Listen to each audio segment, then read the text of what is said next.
pair of Jordans, another pair of Air Max 97s, and all these, and then like one other like random pair of shoes. I was like, oh, these are like a nice like looking shoe.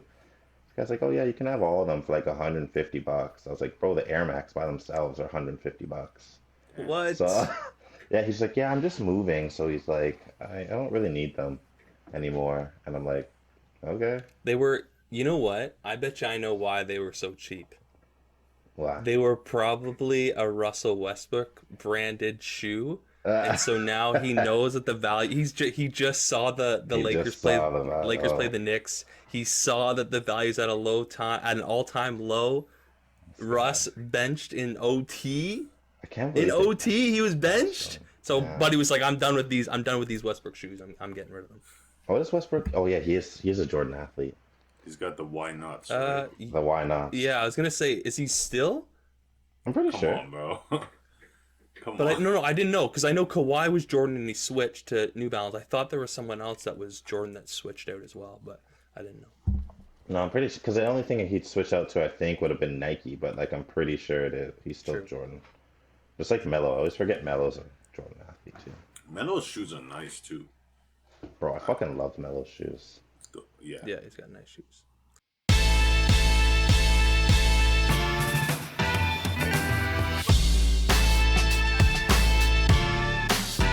That brings us into this week. I just mentioned this week in sports, we had Russell Westbrook being benched in OT against the Knicks, a superstar, a future Hall of Famer being benched in an OT period is quite questionable. A few other notes I made of that happened this week in sports. You got the Lakers lost to Reggie Jackson. Just to Reggie Jackson. Reggie Jackson we go. skipping up and down the court, picking my out God. Reeves, and Russell Westbrook not doing anything there. We got a couple trades. We're going to be talking more about that in this week's episode. We got the Clippers made a trade, and the Cavs just made a trade. The Bulls and the Raptors just had their rematch from a postponed game from prior, so we'll probably talk about that with two reps of both teams here.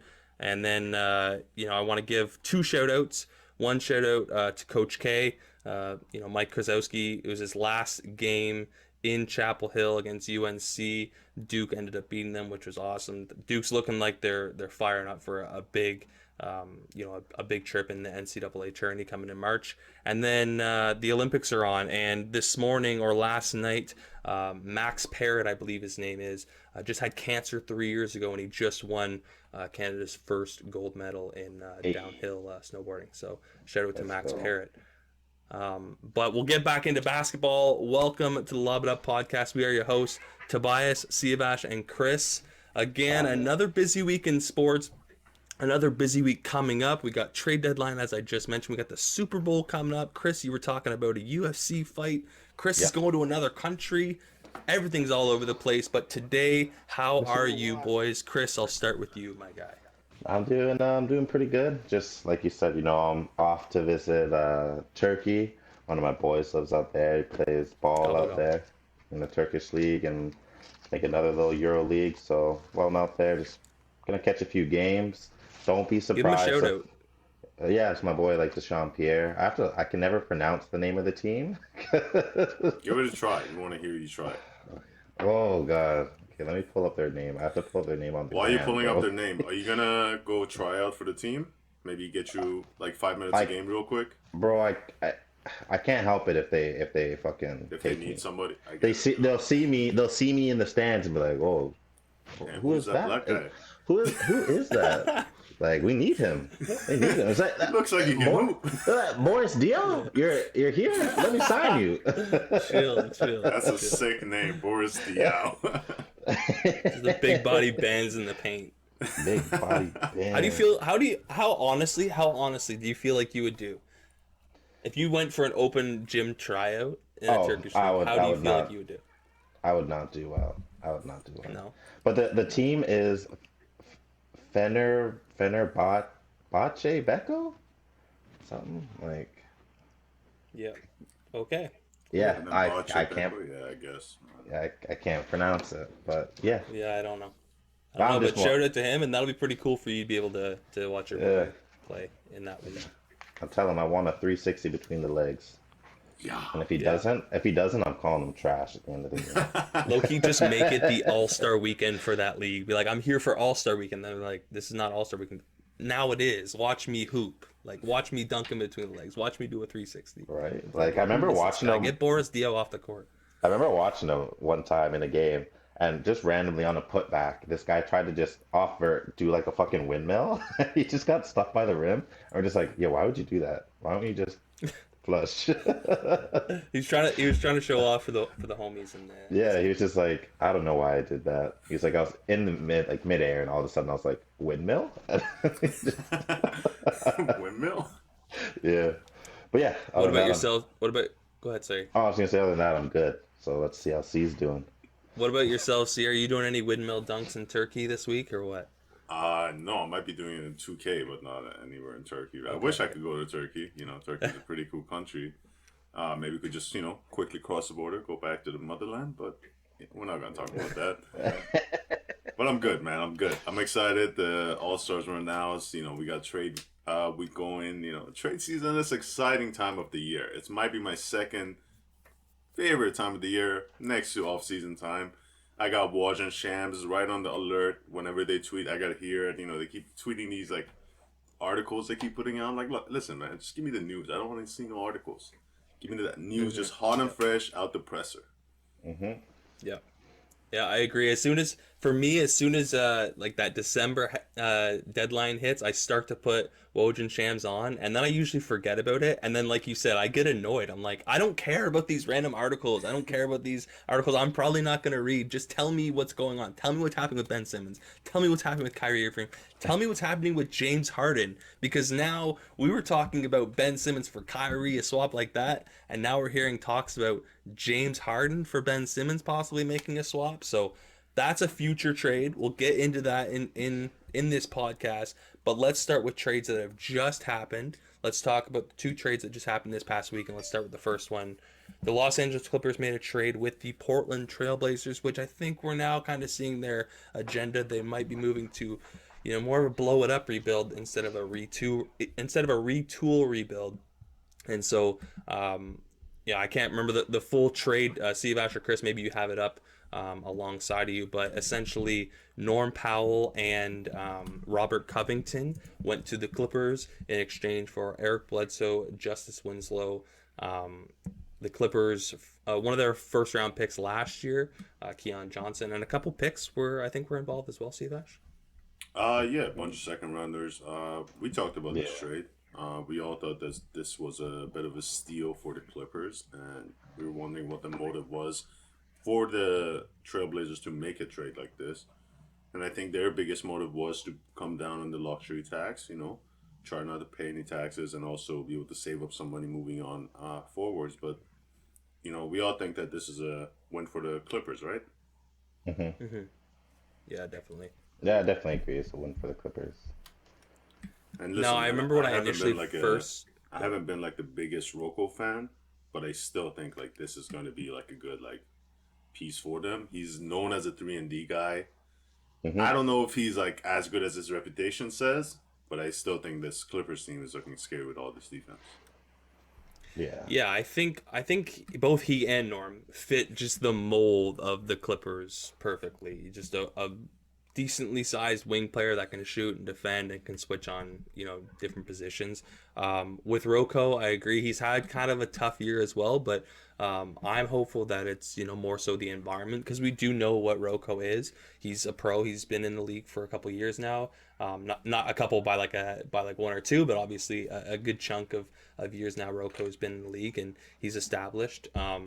He's not going in there to be an all-star or, a superstar for the Clippers. He's going to fall in line and be that guy off the bench. But, he could be a guy that if you need to switch Morris off, Rocco can come in and start, and he can guard the 5. So I like it. It allows them to be, more versatile. It's exciting. I think initially when I first saw the trade, I thought it to be not even, but like pretty fair.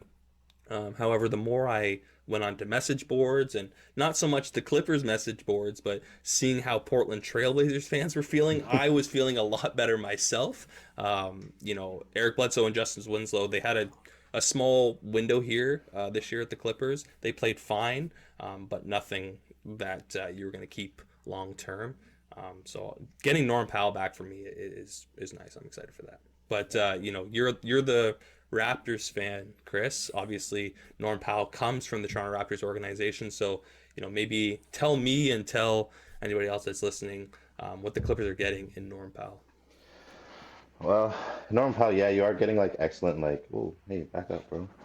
You're getting like some, sorry, the cat. Getting some like tenacious defense, and Norman Powell can score when he wants to score, and obviously, you're gonna have that little bit of chemistry between Kawhi and Norman Powell, and then this is probably where you would cut in the clip of him being like, yeah, trying to get the fist bump. So he's like, yo, just go. keep moving, bro. So hey, maybe he's gonna come and actually get his fist bump. Now that we're reunited playing again. But no, I was always a fan of like Norman Powell because like he could get hot when he got hot. And even if he wasn't hot, he still came out on the floor. He did his job. He did what he needed to do. So okay, I'm not putting up a lot of points tonight. I'm gonna lock people down on defense. So a great two-way player. And I think, Siavash, correct me if I'm wrong, Norm Powell's a guy where he's not going to be your primary scorer. Not really even your secondary scorer. He's usually your tertiary or your fourth scorer. However, if you need him to get a bucket, he can go and get a bucket. I think last night he put up 28. He's a great guy, as you mentioned, for a third option or a fourth option. He's great to just give him the ball. He can get to the basket and actually make the defense collapse on him and then kick it out. I like that piece for them. And I also think his three-point shooting is great. The funniest thing about this whole Blazers situation is that everybody's looking at and tracing back the trade. How the Blazers got Norman Powell. They traded away Gary Trent Jr. Bro, honestly, Who's Masai's balling? a genius. Yo, bro, Gary Trent has been sick. He has been sick. Shout out Duke, by the way, for Gary Trent Jr., but here's also the interesting piece, because yes, while everyone's focused on the Gary Trent for Norm Powell trade, do you remember what Portland moved to get Robert Covington? 2 first-rounders. 2 first-round picks, bro. So when you look at that whole trade, we're talking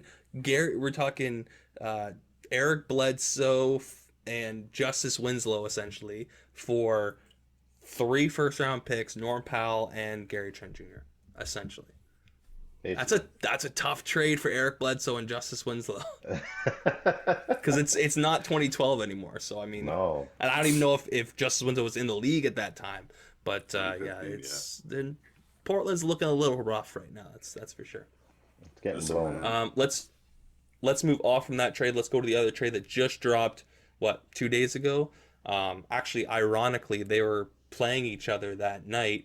The Pacers and the Cavs just made a trade, and we know that the Pacers are reportedly going to be moving a lot of pieces, sort of like Orlando was last year. We're waiting for Sabonis. Miles Turner is injured, but we're waiting. He could be moved as well. Karis LeVert was just moved. Brogdon is a piece that might be. I think he's injured as well. So eyes are, kind of focused on Indiana, but they just did make a trade sending Karis LeVert to the Cavaliers in exchange for Rubio and a couple picks, and I believe Rubio is on an expiring deal. 2020 first round picks, 2020 second round pick, and 2027 second round. Now, Karis LeVert's interesting. Karis LeVert's got a cool story. Shout out to him for, I think it was blood clots. What was the initial injury for Karis LeVert? Why he couldn't play for Indiana to begin with? Sorry. I just heard you say blood clots. I'm just like, I snapped it for a second. I was like, what? I was thinking patois. What? Because that's the thing Jamaicans always say. They always say blood clot when they're like mad at something or whatever. So I had no idea. I'm like, why is he laughing? It's a medical issue. It's really not funny. I know it is. Hey, bro, if he just does like he snaps into it, he's like, "It's a pussy clot." That would be crazy. If Tobias Can you imagine I just start that speaking like a nuts. thick Jamaican accent? Oh my god. The pussy clot. I don't even know what that means. But... This guy put a fucking Irish accent on it.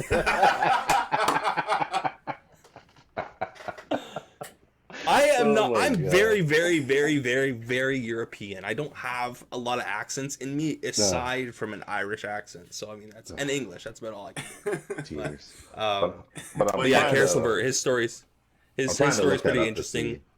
Well, yes, he did I have some swear it form was a of blood clot. He wasn't a blood clot, but he had Yeah, he some. had blood clots. He yeah. had blood Yeah. clot. But you know now he's here. He's in it. Well, he was in Indiana, and he was having a decent year, and obviously on a shitty team. But now it'll be interesting for him to be on the Cavs because the Cavs are an impressive team, and that's one position that the Cavs did need. They did need another guard alongside Darius Garland. So I just asked, I think, Siavash first on the Clippers trade. So Chris, give us your initial thoughts on this Pacers and Cavaliers swap. I think it's a good trade. The Cavs could definitely use just some more like scoring power and stuff like that. So, and I definitely Levert is going to add that. Like looking at it, what he's averaging 18.7 points like so far this season, and didn't. I'm pretty sure he dropped 42 on the Bulls the other night. Yeah, it's a Pacer. Yeah, that's what it says. But hey, We bro. won, so. Yeah, hey, exactly. A win, a W is a about W. that. Like, it doesn't matter if an inch or a mile, a win's a win. Just remember that. That's what I always say. That's what I always say. Doesn't matter if it's an inch or a mile. But no, I think they're gonna come out winning because the Cavs are already a very strong, sneaky team this year. So just that addition of Karis LeVert is probably just gonna elevate them just that tiny next like little step there. Yeah. So, yeah. I actually don't like the trade as much as everybody else. I do like Karis LeVert, but I think he's in that position where he wants to do the best that he can do. I don't know if he's gotten an extension yet, but I think he's just trying to get the bag. He's trying to get the All-Star. He's still trying to thrive and be that great player that he can be. And I think him going into that system with a team that is a third seed right now, I think, or the fourth seed, I don't have the standings up. Cavs fourth, yep. With a team that's just playing into a system, doing their thing, they're just trying to win games. I don't know how to feel about that, man. I was hoping they would have traded for Eric Gordon instead. Eric Gordon out in Houston. I had heard that. Yep. And Ricky, and they said that they wanted the first round pick. So Ricky Rubio, this year's first, one of the second round picks that they actually traded to the Pacers is the Rockets' second round pick for this year, which is going to be an early second round pick. Yeah. I think that pick would have worked great if they sent it to Houston. Got Eric Gordon, who's a great vet. He's been complaining about all the young guys in Houston right now, just trying to like do their thing, trying to just make a statement where he's like, "Yo, just play the ball, just play the game. Yeah. Stop trying to do too much. You guys are young. I would have liked that energy in Cleveland, and I think that would have been. He's a great good pro. Great pro. Yeah. You know what, man? I don't like this thing that if you have a young team, you need everybody to be young under. Bring some vets in. Bring some people that have that experience that can carry you to the playoffs and give you that kind of pedigree. I think to your point, Siavash, it's harmful if you just make your team young. Like if you're actually trying to compete for a championship or get those miles in and try to get some experience under your belt. I think it's harmful for you to keep getting younger, to stay younger. I think, like you said, bringing in a guy like Eric Bledsoe, who's never won a championship, but he's established in the league. He's played through rigorous playoff games. He's been in a bunch of different team formats. He was on the Clippers, he's with the Pels, he's with the Houston, ups and downs. He's seen all different sides of competitiveness in the NBA. I think Eric Gordon was a good piece, but to your point, they didn't end up making that trade. Yeah, I don't know. Do you think Eric Gordon's going to go somewhere else, or do you think he's going to end up staying put in Houston?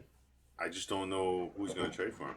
The Rockets are standing firm on their request for a first round pick, and I don't know what other team is trying to buy right now that would give up that to get that low piece. I don't see it. The question I have is his contract. For some reason I feel like he makes a decent chunk, maybe for only 1 or 2 years, but you gotta look at the salary as well. But maybe he could be. That's what I thought. I was thinking around that 19 spot. But how many years does he have left? He has 2 years left, and I think one of them is a team option. So I almost wonder if teams are going to be afraid to do that and are going to wait for a possible buyout option. Could Eric Gordon be one of those buyout selections this year? Man, Because he's 2 an older years. guy. He doesn't fit his format. Like, I know. That's 39 But if you're million left on Houston, the now's the contract. best time to do it. Like, you have the capital now. Like, you can't do it later. But also contradicting myself, why am I gonna, like, I don't like throwing away assets. You know what I mean? I'm not a big fan of buyout players unless you really can't move them. Like it was a Blake Griffin issue last year. I'm not a fan of buying it because you're throwing away assets. Try to get something for it. Even if you're getting a second round pick, you can make value out of a second round pick. You know what I mean? So I'm just always hesitant to give those away. Okay, so those are the trades that just happened, literally within this past week. So now what I'm going to prompt you guys with is Thursday is the trade deadline. At 3 p.m., all the trades are supposed to stop. Of course, we have a few that trickle in over time, and then we get into what we were talking about, the buyout market. I think there's a list of probably maybe 6 or 7 teams in the NBA that are like, there's nothing happened there. Like, they're sellers. They're not going to be buyers. They're really probably not going to be people that are standing pat. They're going to be sellers. I'm talking about teams like the Rockets, like the Thunder, maybe the Kings. We're talking about the Magic, the Pistons, the Pacers. But what I'm going to do is subtracting those teams because we know what their agenda is. I'm going to read a few teams out and I'm going to ask you guys, are they going to be buyers? Are they going to be sellers? Or are they going to stand pat this trade deadline season? And I want you guys, if you think they're going to be buyers, do you have an idea? Is there a certain mold of a player? Is there a certain player that you think that they should be going after? Same thing with selling. Is there a certain player you think they should be selling? And then if you think they should stand pat, maybe just explain why. So I really have no specific order. I'm just kind of grabbing teams that I find are interesting. And we'll start in the Eastern Conference. And we'll start with a team that's been rumored to, be possibly percolating around the Ben Simmons trade and possibly moving some pieces out. The Atlanta Hawks. Chris, buy, sell, or stand for the Atlanta Hawks? Ooh, let me look at the squad right now. First of all, do you guys have any questions about the scenario? Or is it pretty self-explanatory? It's pretty self-explanatory. Like, yeah, are they going to be Okay, buying? They be selling. cool. I think they're going to be buying. Okay. They're going to be Now buying. why? Or what? If they do potentially go through with this Ben Simmons trade, like, I think that would be good. Because you've got like the big body and Ben's there. And if you have him and Trey, shut up, boss. Uh, you got Wow. him and Trey, at the 1 and 2. I'm sure Ben probably wouldn't mind shifting to the 2. And then, as Trey being the shooter, that's going to take a lot of pressure off of Ben to put up shots. And then Ben can kind of get back to doing some of the other things he'd like to do. He can move the ball around, he can be facilitator, he can, post up, he can play in the paint, things like that. And then those questions of, oh, Ben needs to shoot, needs to shoot. Well, he doesn't need to shoot. He has shooters around him. He can just move the ball to those guys. So I think that'd be pretty good for the Hawks. And plus, they're Yeah. sitting in the 10th seed right now too. But, yeah.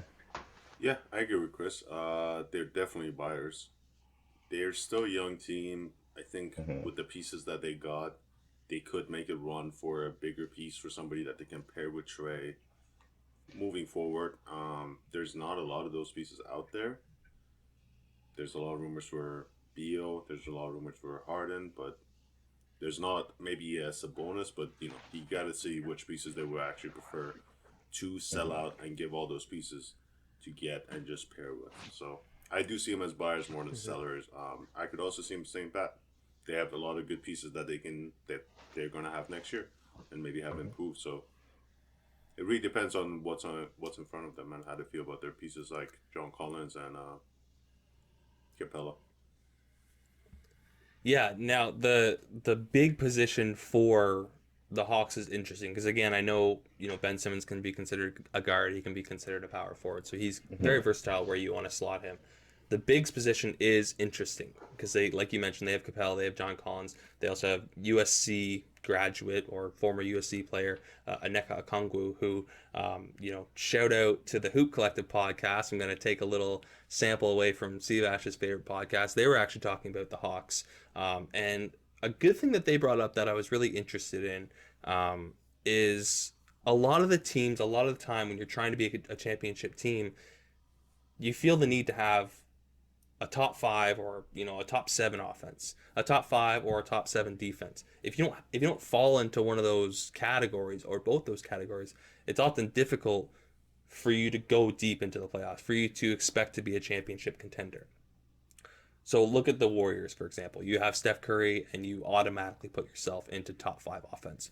On the Hoop Collective, Brian Windhorst was also comparing Steph Curry to Trae Young. With Trae Young alone, you have a top 5 offense in the NBA. That's great.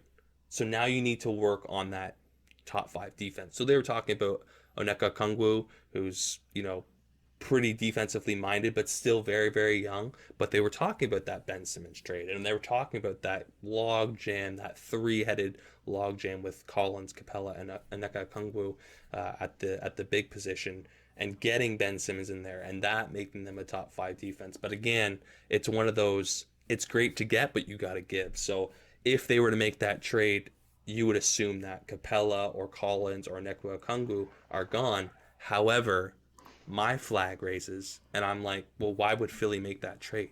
Part of the issue that has been with Ben Simmons and Joel Embiid in the past is that they both clog the lane. They both kind of do the same thing in the paint.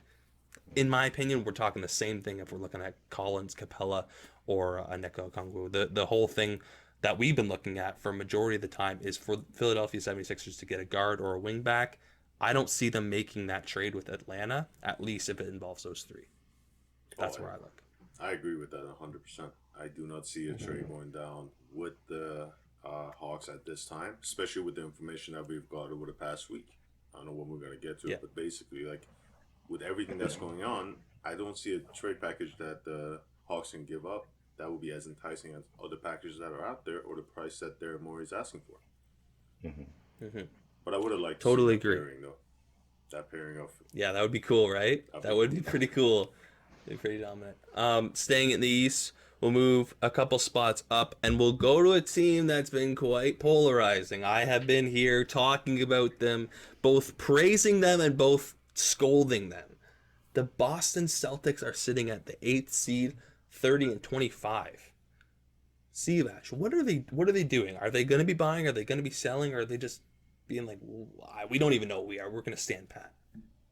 I actually can see a world where they're going to be sellers. I think they're going to be selling a few of their pieces that maybe holding them back. We don't know, right? I don't know how they feel about a guy like Marcus Smart at this point.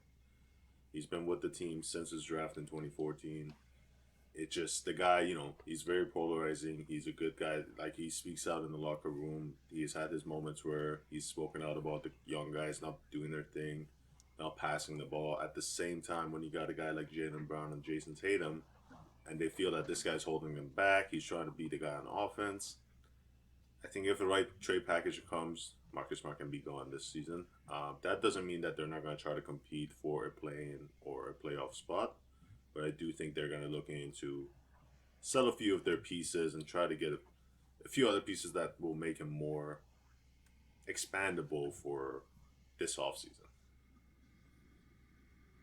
Okay. Chris. What are you, Chris? Honestly, I think they're just gonna kind of stay put, bro. I do agree with Cito, in a sense, if the right deal comes along, for sure. Obviously, don't be idiots and pass it up if you can make some positive changes for the team. But yeah, just because they've been such an enigma and just so they're either super hot or they're super cold, I don't think they'd make any major trades right now. It might just be something let's work with this in the off season. Let's see. Let's just keep pushing. If we make a play-in spot, we make a play-in spot, and we'll see how far we can kind of go. There's still a lot of basketball left, so things could change. So yeah, I don't Yeah, really see them doing anything. Because like you said, like they're you not meant a bad team. yeah, they can compete for sure, Yeah. but it's just like the consistency is not Hmm. there, and we're unsure with that. Yeah. So The name you brought up, Siavash, Marcus Smart, I've heard around a couple teams. I've heard around the Dallas Mavericks, and I've actually heard around the team we just discussed, the Atlanta Hawks. Um, I'm kind of interested in that pairing because we just talked about Ben Simmons, and obviously Ben Simmons is not Marcus Smart. no. Let's just take that away. But Marcus Smart is a smaller version of Ben Simmons that allows the Atlanta Hawks to at least try that partnership. Again, we talked about them top five offense. They need to figure out their defensive end. I think maybe Marcus Smart can help them out with that, and it's at a much cheaper price than a Ben Simmons. Um, yeah, maybe. For me, the pairing of those guys in the backcourt, I think we've kind of seen that with a guy like Chris Dunn on that team. Former Bull, Sure. who's a great defensive guard. Yeah, maybe. I just think, I don't know if you guys seen any Hawks game recently. Trey doesn't look that good on defense, man. The guy is running around like a chicken with his head No. off. Like, the guy is just look lost on defense sometimes. Great offensive player. Like, generational talent. But for defense, I think you might need a little bit more than Marcus Smart to be able to lead Okay. that team for a good defensive team, even middle of the pack. If they're top five on offense, middle of the pack on defense, they're going to be a playoff team, no question. If I'm just thinking off the top of my head, if I'm looking at the Atlanta Hawks roster, if I'm making a move to get a defensive guard to help Trey out with that, the piece I'm probably centering whatever the thing is around to go the other way is Kevin Huerter. I think Kevin Huerter has a potential to be nothing like of a stud shooting guard, but I think he has the range. He's 6'7", so he's got size at the two. However, he's been a little inconsistent with the Hawks, and I think that's more so to do with what the Hawks have had to deal with in terms of their scoring. They had DeAndre Hunter and Cam Reddish and Danilo Gallinari and Trae Young, and you know what I mean. Like they have all these pieces, so I'd be interested if I'm a team sending a defensive guard over to the Hawks about getting Kevin Huerter back my way. A lot of Hawks going on today, huh? What's that? A lot of talk about the Hawks going on today. I know, That's so right? intense.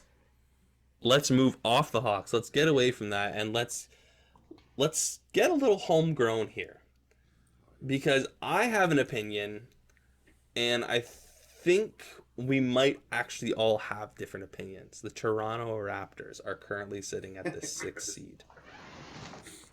Chris, talk to us about your Raptors. Because I honestly think the Raptors might be the most interesting team to watch, aside from the Memphis Grizzlies, which we'll get to later on this trade deadline. I think the Toronto Raptors are the most interesting team. Because there's two very different ways they can go. So go ahead, Chris. I definitely think they're going to be sellers. And basically the only piece that I think they are going to be pushing is Dragic, just getting him out of there. Because this guy's made it very clear, very open that he does not want to be a part of like the Raptors organization. So it's like, okay, you don't want to be here. The Raptors have been showing that, okay, we don't need you here to win. You haven't done anything to help contribute to the success that we're having like right now, because they're in the 6th seed, which is not a playing spot, Tobias. Yeah, right now. But if they, like I said, like they don't need to get a lot, I don't think. It's just if they can just get some like bench pieces, just so they can stretch those legs and they can just keep going and make like a decent playoff run, because it's like I don't want them to get to the playoffs after having and battling out such like a tough season like for them, that they get there and now they're all too gassed because they've been playing so much. They've had so many games, they've been going into OT, things like that. And now these guys just can't make like a long run because they're just tired. So even if we flip like him for, I don't know, like a bench player, a couple bench players, and like maybe a pick or something like that, I think it'll be good. I'm right there with Chris, Okay, man. see that. She looked pretty surprised whenever Chris made his declaration on the Raptors. No, I'm right there with him. He made a great point. I do agree. Outside of Dragic, I think they're gonna stay put. Now, whatever happens with Dragic, that's the only move I think that's gonna happen. I don't even know if a move is gonna happen. I think a lot of teams are just going to stay put and just let them do a buyout on Dragic. I don't think the Raptors want that guy around if he doesn't get traded by the deadline. So outside of him, I don't see another move happening. Yes, they do need a bench. I think the need for a big man is kind of like gone now after the game. You good there, man? Nah, man, I heard a bang and I was like, both cats are in here. What was that? It's a haunted house, huh? Yeah, if you see somebody like in the door frame, like just do like a little thing for me, okay? Just wave at them. just give me a signal so I can try. Yeah, got you, bro. Defend myself. I'll just yell. Thanks, guys. But yeah, as I was saying, after the Bulls game, I don't think you guys are worried about a big man, and so I think the bench is the most important thing that they need. Mm-hmm. Exactly. So surprisingly, we all are on the same page. I didn't think we would be. I thought Chris would be pushing to be a buyer. However, while we are still all on the same page, I've got one little caveat. Mm-hmm. I think, and this is not what I think they will do, but this is what I think they should do. Pascal Siakam's value is at an all-time high right now. What was it, a year and a half, maybe half of a year ago? People were like, get this guy. Yeah, half of a year ago, when at the start of the season, people were like, get this guy to the city. He's played very well this year. Very well. He's gotten, remember we talked about it? He's added an additional half spin into his rotation. He knows how to spin both ways. I think you get rid of Pascal. I think his value's at an all-time high right now. You just spoke to it, Chris. I think, Fred VanVleet has played the most minutes in the league, and they're going to OT. I saw a stat where in the month of January, I think it was, and it was because of the OT game, but all the Raptors starters had played over 40 minutes. Like, your team is going to get gassed when you get there, whether you're a playing team or you're a playoff team. Your team is going to be gassed once you get there. And how far can a team go, respectfully, honestly, with Fred VanVleet as your number one player? So I think you got a nice young core with Scotty Barnes, great player, Gary Trent Jr., who we've talked a lot about on this podcast, Fred VanVleet. I think you get rid of Pascal Siakam to a team that needs a 4. There's a couple teams out there that need a 4. Are you looking at C? Why the fuck no? There's a couple teams. I was like, they can't afford him. They can't afford him anyways. They can't afford him anyways. Why would we get Pascal? But there's a couple teams. But there's a couple teams out there that need a 4, and I think if you're Toronto, you sell high, just like in stocks. Chris, I know you know your stock games. Sell high, get the most return for Siakam that you can. Hope that you slide down a bit. You get a lottery pick. This is a good draft this year, and then you build towards with the package you bring back from Siakam, the pick that you take in this year's draft, Scotty Barnes, Gary Trent Jr. I just think it's a great opportunity for the Toronto Raptors to really start and kick off this rebuild. Not even a rebuild, but a quick little retool. And I think the move they need to make this trade deadline is Pascal Siakam. I don't know about Chris. I don't like that idea at all. Like, I think that low rebuild. So you're gonna keep Siakam. So you're gonna keep Siakam, and then what? Next year he fucking starts shitting the bed again, and you can't get rid of him for more than 5 marbles. I think they're gonna deal with it. Sure, we're talking uncertainties, we're talking possibilities, but record is shown. I'm just going off past record. If this shit asset that I was praying for people to take in the offseason, if he's now doubled his value, tripled his value, it's gone. See you later. Go take it because if he starts pooping his diaper again, I'm not cleaning it anymore. He can take care of it. All right, I'm gonna speak for a moment, and now I'm gonna pass it to Chris. Look, I've been outspoken on my distaste for Pascal. I thought he was, he had a fluke season right after Kawhi. But what I'm really seeing today, as I watch the Raptors game, I do follow our Raptor fans, and I think everybody's happy with what he's doing. So what I watch is that he just had a little sophomore slump. We have seen that with other players. We saw that with Tyler Herro recently. We saw that with Did he have 2 years of a sophomore slump? He had like a year and a half. And, some of that was the bubble. He had a good season before the bubble and then in the bubble.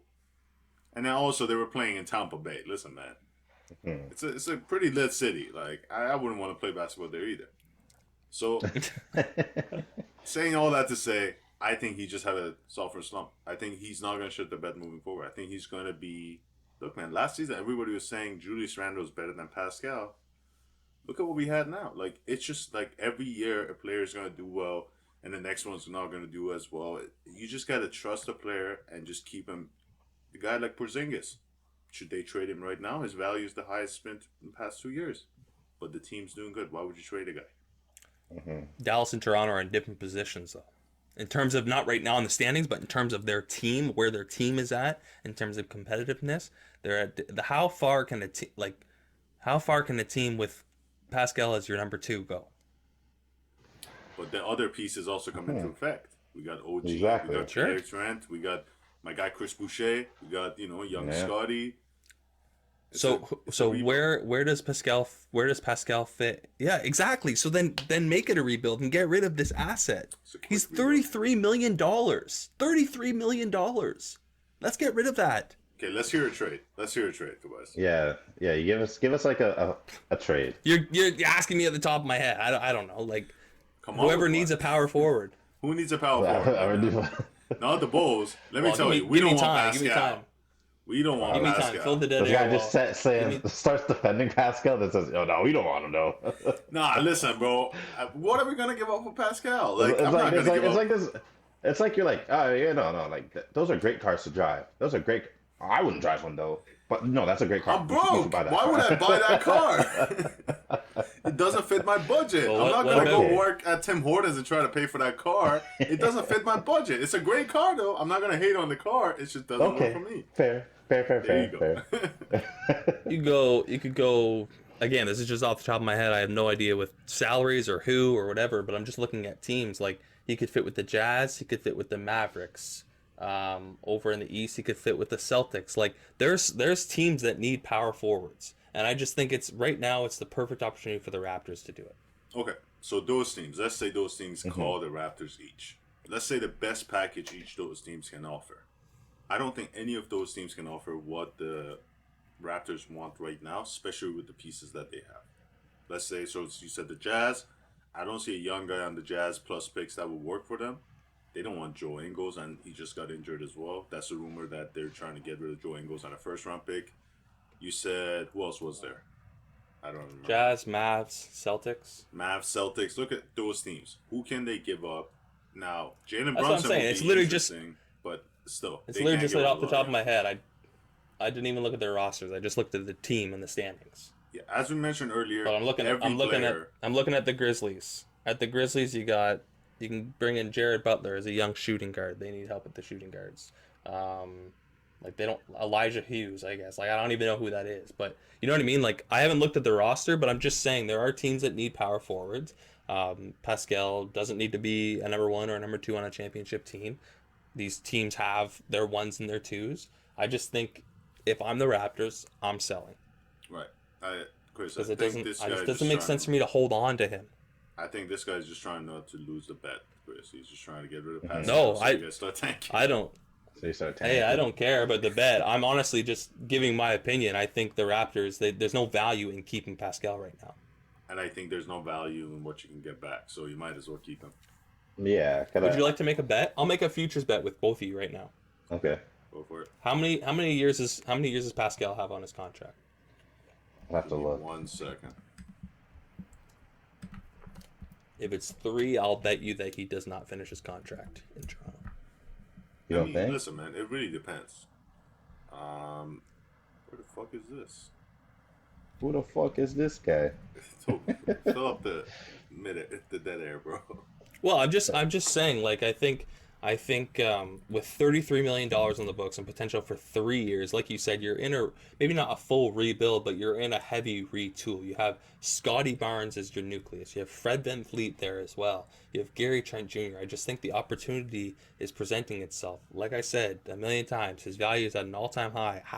6 months ago, people were begging. People were adding pudding cups into the trade to get rid of Pascal. He was a free agent in 2024. Yeah, so he has 3 more years? years left. Yeah, including 2? This year will be 3. I don't see him. I bet you he doesn't finish his contract. Sure. I bet you he doesn't finish his contract. Okay. How much are we putting on? Cool. 5, 10, 20, 85. 85. Jesus Christ. Damn.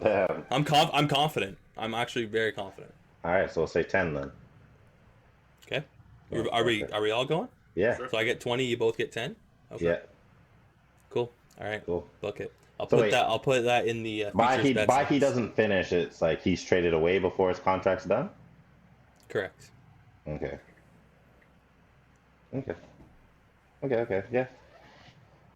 But yeah. Okay, so Raptors polarizing, lots of conversation around there, but we're all in agreement that what they should be doing, they should be sellers. So again, Goran Dragic as well. I agree. The guy's hooping down at Miami. I think he's spent 5 minutes in Toronto, and that's about it, if that. Plus, I think he's the oldest okay. player on the team anyway, so... Sorry? I think he's the oldest player on the team, and then after him will be like Boucher. I could see Boucher going before I could see Siakam going, to be perfectly honest. 100%. So, He's cheaper. He's easier to get rid of. yeah. The Nets. Lots of conversation around the Brooklyn Nets right now.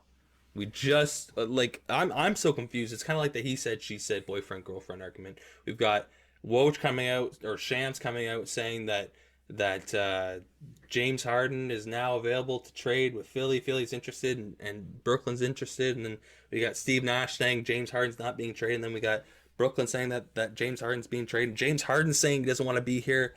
So much going on inside the Brooklyn Nets organization, but they're sitting at the 7th spot and on an 8-game losing streak. So what's happening? What are they going to do, Steve Ash, come February 10th? Are they going to be buyers or are they going to be sellers? I think Or are they just going to stand pat? Are they going to say we're going to hold on to James? It really all depends on James Harden. That's the piece that matters most right now. There was some smoke earlier in the season that James Harden doesn't like being in Brooklyn. Talked about so much about Toronto. I said Toronto. But he doesn't like being in Brooklyn. He doesn't like the vibe. And then there was talk about how he doesn't enjoy the fact that Kyrie didn't play for most of the season. And then when he comes back, he can't play for the games at home. That smoke started getting into a fire. And now there's actual talks going on between the Nets and the Sixers. Daryl Morey, he used to be the GM back in Houston. Him and Harden got a good relationship. So now it's got to a point where these talks are getting serious. And it becomes a question. Do the Nets trade James Harden this season, or do they just let the contract go out? Because he has a player option at the end of the season. And if they don't trade him now, he can just turn that down and walk away. Mm-hmm. I don't know about you guys, but that's a tough position to be in if you're the Nets GM and you're just sitting around looking and you're like, do I trade this guy? Because I don't know how KD feels about that. What if I trade him and KD's not happy? I think KD would be upset that they would trade him. Sure. I don't think KD, it's tough because I'll talk about KD in a second, and the narrative that's starting to be collected around KD, which I think is unfair. But it's difficult for KD because he's just trying to win a championship and he wants to be playing with his boys, and it just hasn't worked out well in Brooklyn with those three. And it's not really anyone's fault. COVID's part of it. Rules and regulations are part of it. Injuries are part of it. The Brooklyn night scene is part of it as well. But there's a lot that goes into this, travesty in Brooklyn. And I really feel like we are in the midst of one of those, what could have happened? The Derrick Rose MVP. We're seeing this. This guy's exciting. He's thrilling to watch. He's the youngest MVP we've ever seen. And then he goes down with an injury. We were living in that what could have happened. And I think right now, we're seeing the unfolding of what could have happened. What could have happened if Kyrie, KD, and James Harden just spent 4 years together in Brooklyn and everything worked out. So it's unfortunate. But if Brooklyn is to make a trade, if it's going to be James Harden, correct me if I'm wrong, the only trade that's probably going to happen is a Philly swap with Ben Simmons? I don't know if that's the only one. Okay. I think that would be the one that James Harden would ask for if there is a request. And I think, I think it works out decently for both sides. Now, we've talked about this a lot over the past 6 months, you and I especially, Tobe. I am actually happy that this offer is actually on the table. Ben Simmons for James Harden. I think that would work out perfectly for the 76ers because of all this stuff. Is it a 1-for-1? it would not be a 1-for-1. Definitely, it would be Okay. some more pieces. Actually, the rumors I heard earlier today was that they're asking for Seth Curry along with Ben Simmons, which you don't know how that's going to work out. That's for a the lot. Sixers. Yeah. That's a lot. Listen, man, Seth's KD been just nice. wants to play with Curry again. That's all that matters, right? Yeah. Let's play with Curry. Yeah. But I just did want to get around this point that I would love that for the Sixers, but for the Nets, you never want to trade a guy who's an offensive juggernaut like James Harden. I just don't want to see that for the Nets, and it's just tough, man. Like Ben Simmons would do a great fit, but it would suck. Yeah, as tough not even tough of a year, but as difficult of a year that James Harden has been having in comparison to his prior years. Like you said, trading someone like that, whether they're on a little bit of a skid or not, trading someone with that much offensive firepower is very, very difficult. I understand you're getting a potentially amazing defender back, a guy that would fit perfectly into that system. Like, let's be honest, Ben Simmons into that system just helps their defense tremendously. The funny thing that I heard actually is the report is, if Ben Simmons does get traded, because the rumors are he's gonna be moved by the trade deadline, he's gonna need to take a couple weeks to sort of ramp up and get into competition level. And I thought it was kind of funny because I was thinking, maybe if you're traded to the Sacramento Kings, you might need to take a couple weeks. But I think if you were traded to the Brooklyn Nets, I think you would probably be ready to go a lot quicker than you would be for the Sacramento Kings. I think you'd find a way. Yeah, I think you'd find a way. Okay, so yeah, they're definitely an interesting team. Both of those guys to watch this trade deadline. I want to get to the other homegrown team here. We're kind of jumping all around the Eastern Conference standings right now, but I do want to give some attention to the Bulls. And I did just hear Sivash say, "Here we go." So, Sivash, I'm going to let you take the floor. I know, I want to avoid the game that just happened because that was quite the game. But we're here for trade deadline, so maybe there was something that you saw in that game that you're like, oh shit, we need to address this before the 10th passes. Go ahead. Well, it was, so the recent game that you were speaking about was the 76ers versus the Bulls. Great game by DeMar, but we did end up losing. I think it was that game, and shout out to the announcers, the Sixers announcers. And I think it was that game and the Raptors game that made me really realize, like, man, we need a big, like yesterday.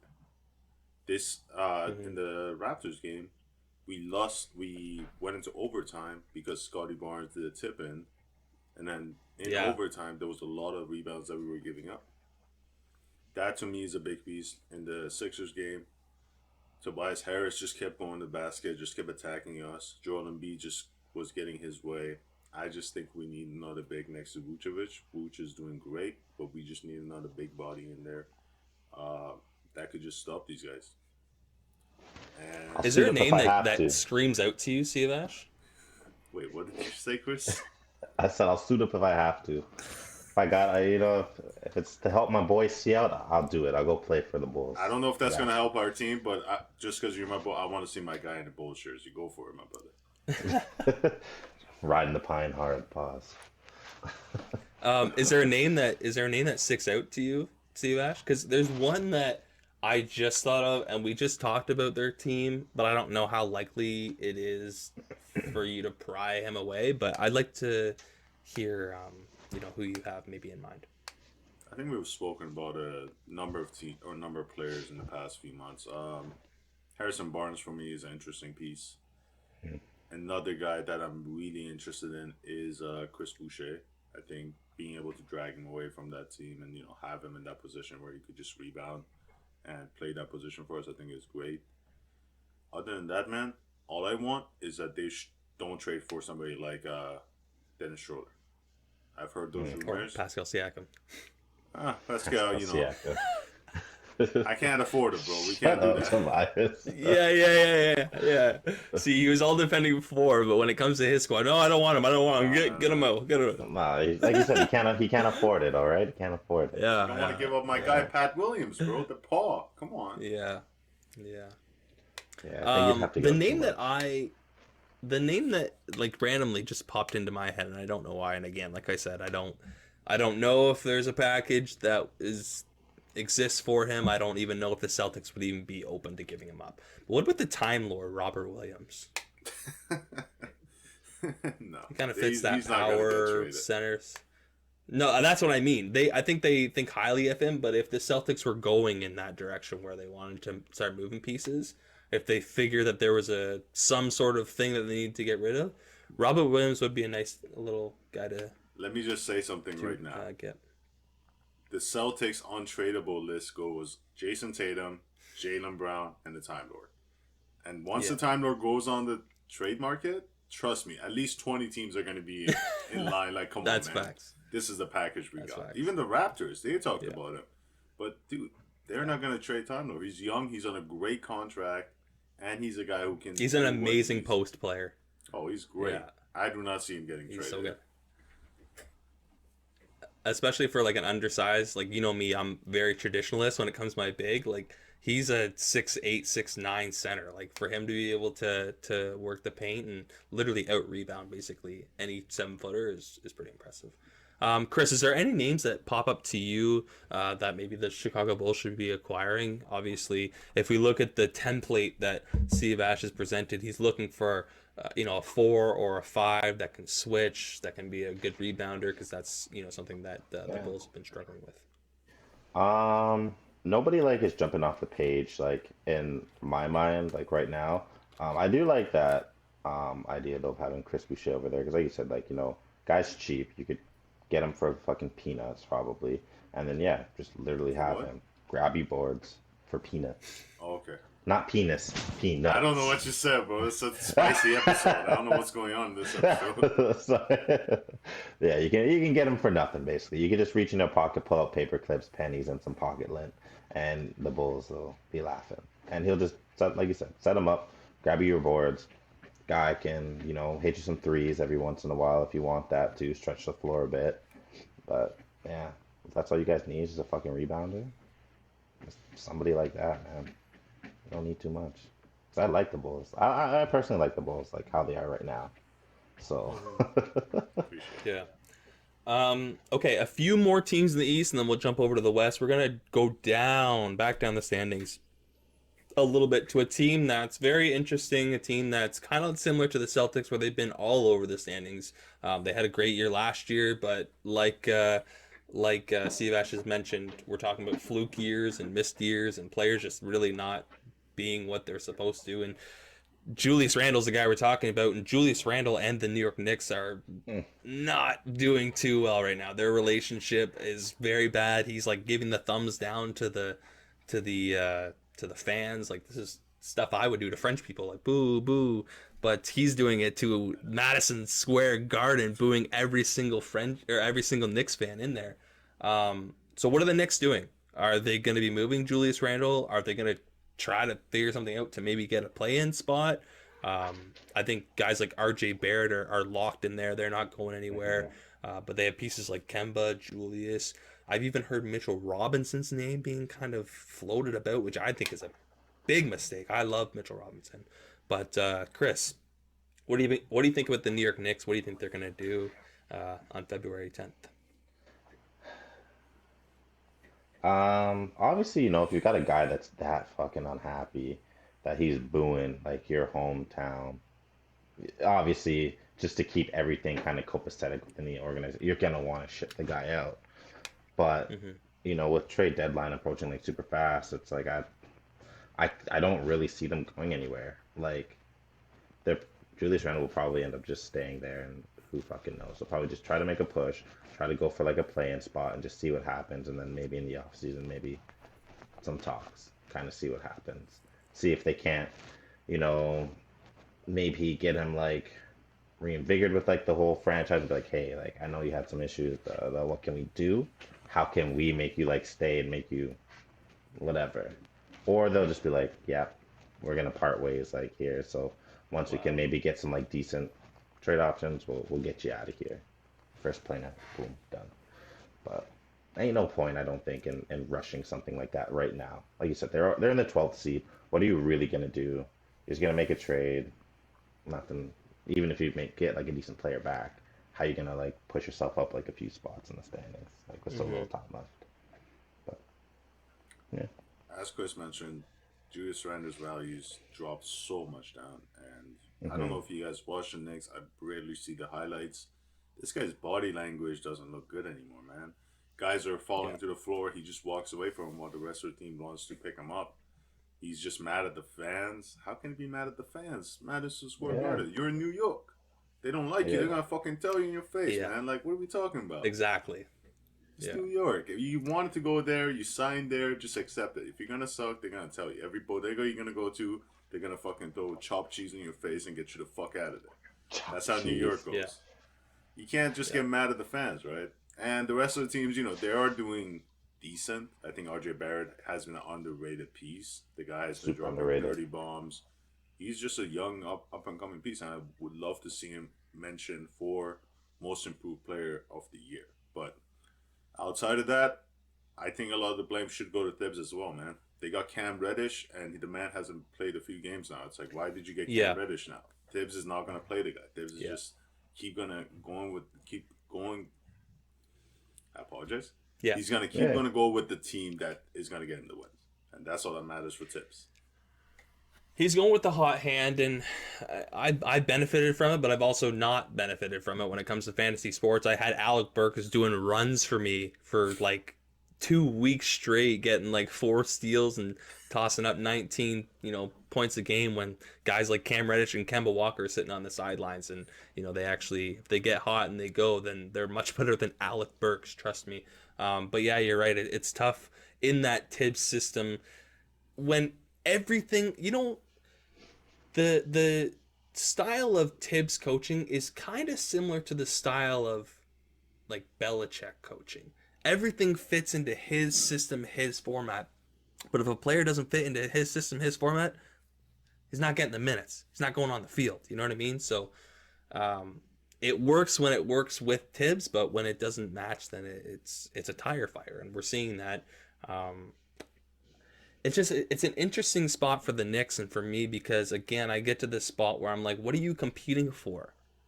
Like, you're competing to get in a play-in game and then lose, or get into a round one and then you're facing against the Bucks, the Bulls, or the Heat? You think you're going to compete? Like, what's the point? You know what I mean? So go and get yourself a lottery pick, especially in a good fucking draft. Like, go get a pick and actually start to build your team. I say this jokingly because it's the Knicks, but also seriously because it's the Knicks. Teams like Charlotte, teams like Indiana, like New Orleans, when it comes to the draft lottery, when it comes to a spot like this where they're sitting at 12th in the East, where it's either we go into play-in or we get a top pick, teams like those lower market teams, they need that because they have trouble getting free agents to their team. The New York Knicks need that because they have trouble getting players to their team, and they're the fucking Knicks. You know what I mean? They're Julius Randle was your highlight signing within the past 5 years. Like, you know what I mean? So they need to draft and develop these guys, and I think, if they go and try to push for this play-in tournament, then you're losing out on that potential, and you're just keeping Julius Randle. So, however, I have heard. The only reason that they're trying to win right now is to be able to get signings. Because if they're a team that's in the bottom 5 seed in their conference, they're not going to get any signing. We know that from all the pictures that's still on the cutting room floor of KD and Kyrie in the Knicks jersey, with Zion in the Knicks jersey, with Dwight in the Knicks jersey. All these teams that kept photoshopping, all the guys that they kept photoshopping with the Knicks jersey, they didn't come there because they were not winning. And that, who doesn't want to go to New York? So you got to be a winning team. But I did want to mention, what if the Knicks are able to make the play-in and they run into, I don't know, the Nets? I was about to say that. That would be an interesting game because guess what? Kyrie won't be able to play. In the play-in they run into the Nets? Yes, sir. Wow, that'd be crazy. Because Kyrie won't be able to play the game or in the series. Let's say the Nets go all the way to the 2nd seed and the Knicks can, make their way up to the 7th. Kyrie will not be able to play a single game in that series. That would be crazy. That's true.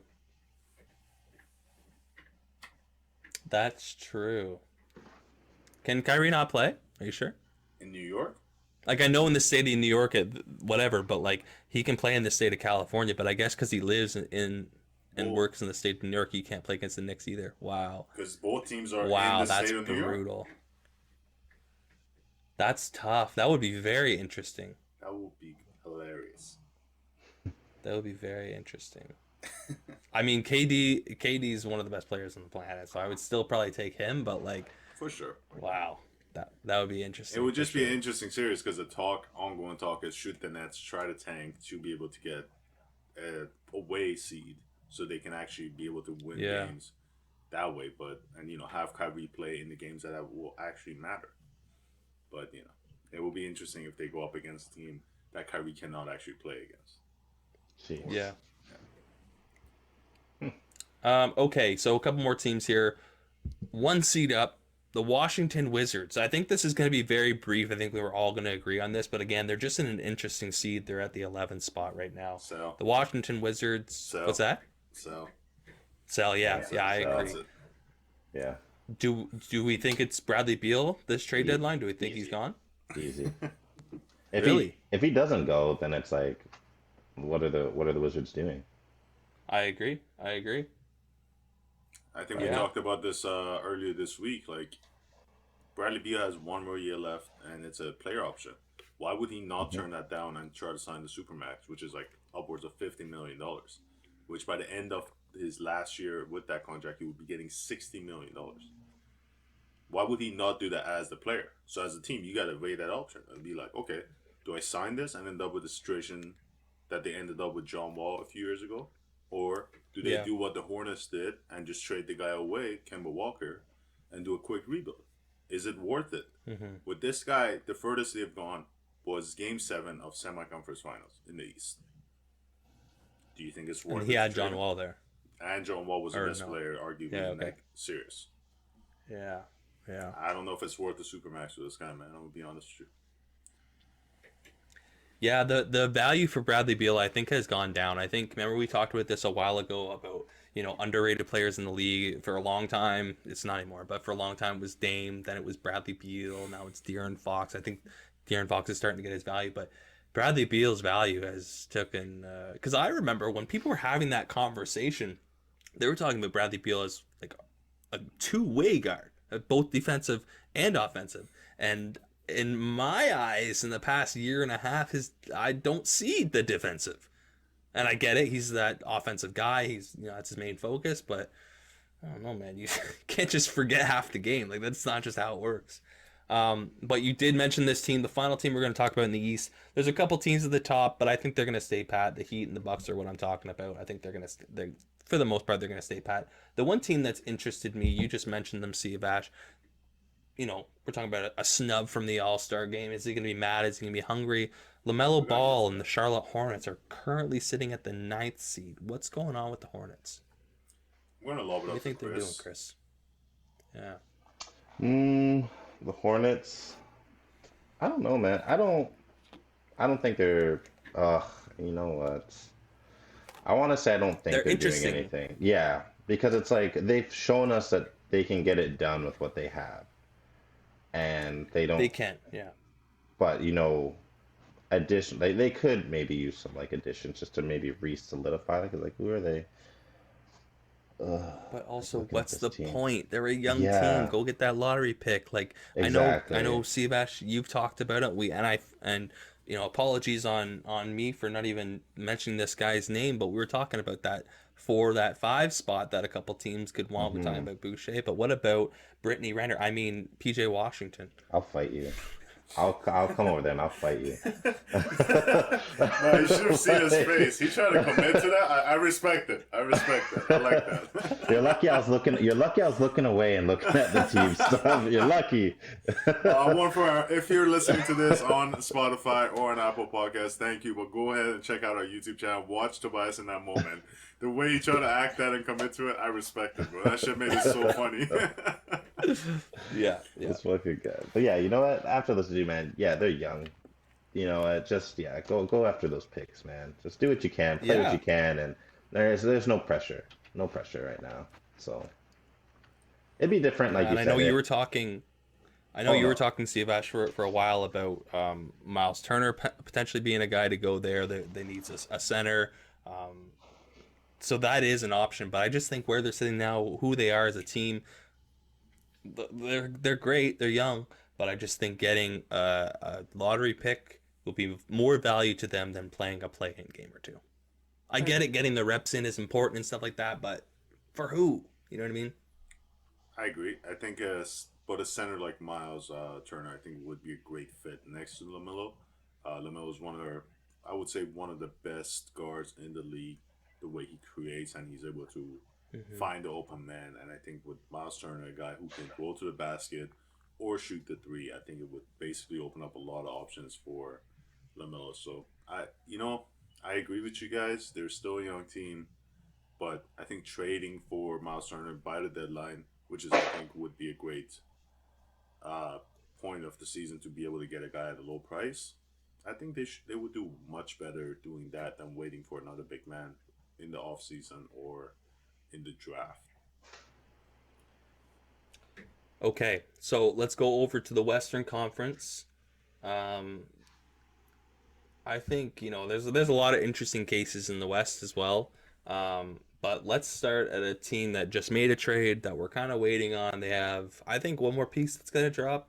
I think Steve Ash is holding on to two pieces that are going to be dropped. One more of a higher impact, but the Portland Trailblazers. What are they going to be doing come the 10th, Steve Ash? Do you think they're going to be selling? Is CJ going to be there after? Is Dame going to be there after? What's the spotlight for the Portland Trailblazers looking like? I think they're going to be selling. That's no question about it.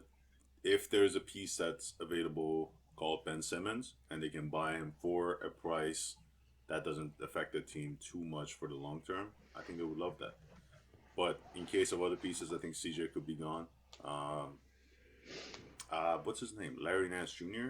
You know what? That's another name that, as Bulls, I would love for us to go after him. That would be another name. Really? Big guy who can Not play for the center defense? or the power forward. He's still a great rebounder, and he can facilitate Yeah. as well as everybody else. So I think I would like that fit. Because right Yeah. now we just don't have a lot of pieces. So I would rather have that over nothing. I guess too, like, the conversation was with a lot of people about the Bulls coming into this was defense, defense, defense. How is this team going to be on defense? We know they're going to be okay they're not okay. We know they're going to be good on offense. How will they do on defense? The defense has been fine. I think the defense has been good for the Bulls. However, like you said, it's not even so much the defense that we need help on, which was my qualm about Larry Nance Jr., but more so the rebounding. Am I right? I think it's a little bit of both. I'm not too Okay. worried about defense comes playoff time because I think guys like Lonzo and Caruso are going to make great impact that we've been missing right now. But I just think we need big bodies for the power forward position. Again, I was watching Tobias Harris just push everybody out the way and just get buckets. So it's just we just need a big body in there, man. Vooch is doing his thing, but we just need another body. Yeah, he's only one Yeah. man. He can only do so much. He's only like 6'11". Oh, only 6'11". Oh, only, yeah. Yeah, only. Wow. Only Chris, what do you think about the That's all right. Trailblazers? What do you think they're going to be doing on Yeah. Thursday? No, I agree. I think they're definitely going to be selling. Some pieces are probably going to get moved. Like C said, if they can make some trades that aren't going to impact this team like super, super long term, then yeah, they're probably going to make those trades. Because I personally don't even know what they're going to be doing with like a player like Dame or CJ. I could see CJ being packaged up and moved. So it's like whatever. But then you have a player like Dame who's just so fucking loyal to a fucking T that it's like they could be like, hey, we're gonna trade you, and he's like, no, no, no, no, I'm staying with you guys through the long Yeah. haul. And it's like, man, no, like get out of here, like. It's like the Lakers are in the NBA Finals, one game away from winning it. Hey, Dame, the NBA has made an exception. We're going to trade you to LA.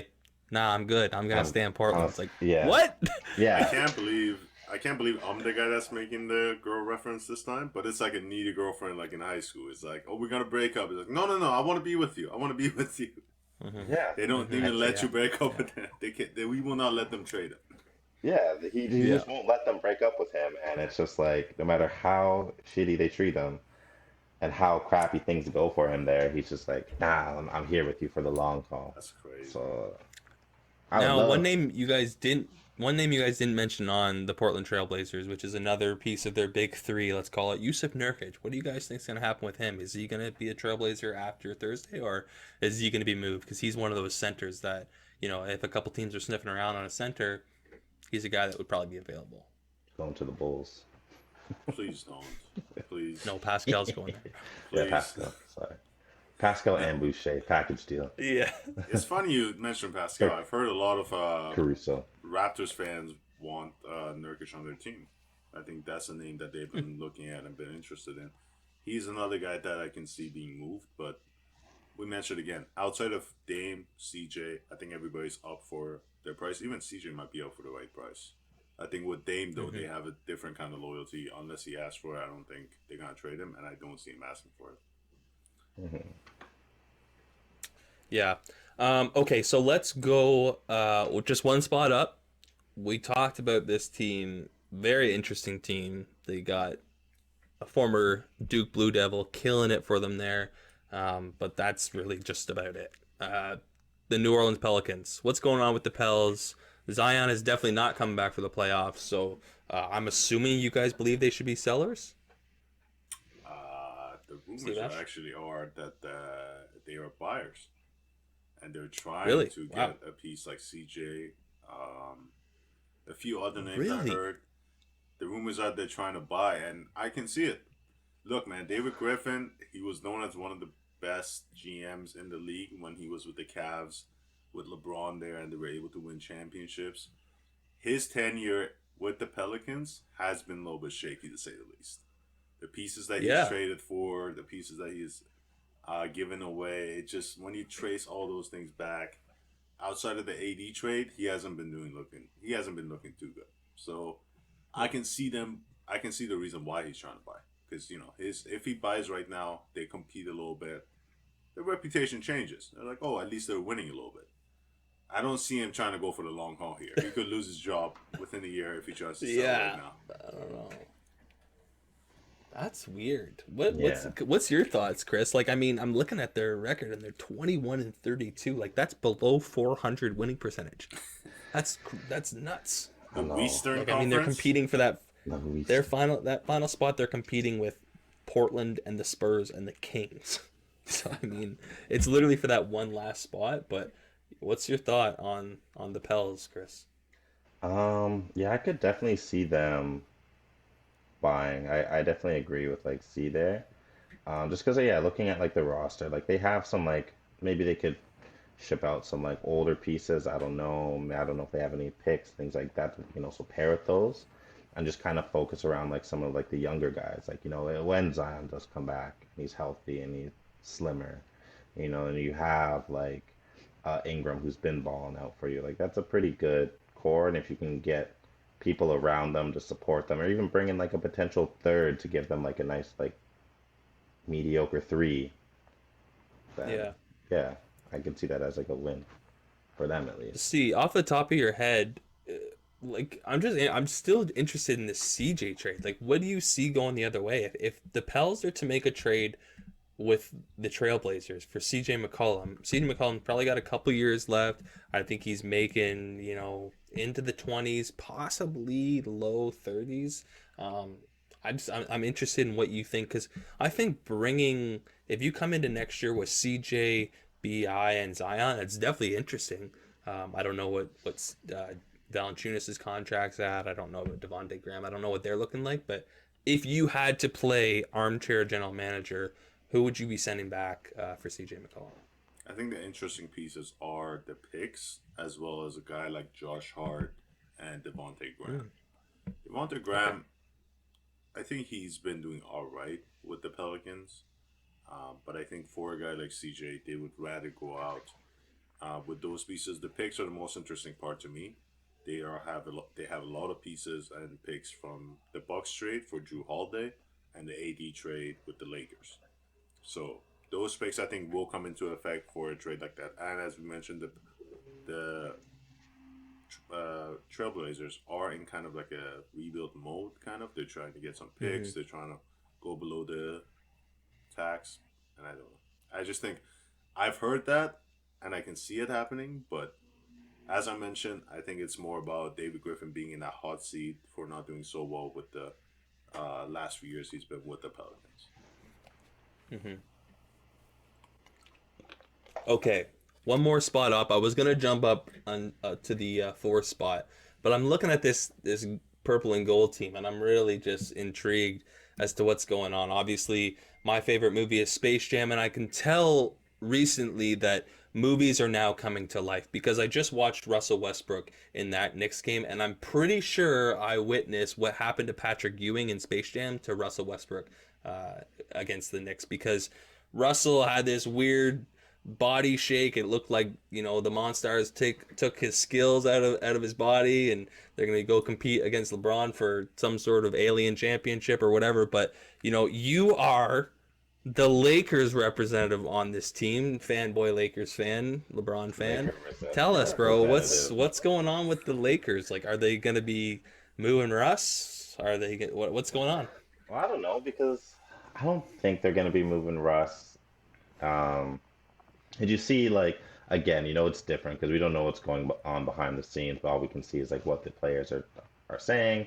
And and it does seem like Russ has like AD and LeBron's support and stuff, and they're just telling him, man, just play your game, take your shots. Doesn't matter if you airball fucking 10 shots, keep shooting, get out of the slump. Because I could see it if like Russ is just maybe potentially just in his own head right now, and he's got something just like you always say between the ears going on, and he's just in like a shooting slump, and he needs to just shoot his way out of it essentially, and he comes back to life. But I don't see them parting from like Russ unless like they can get something of like Russ value like in return. But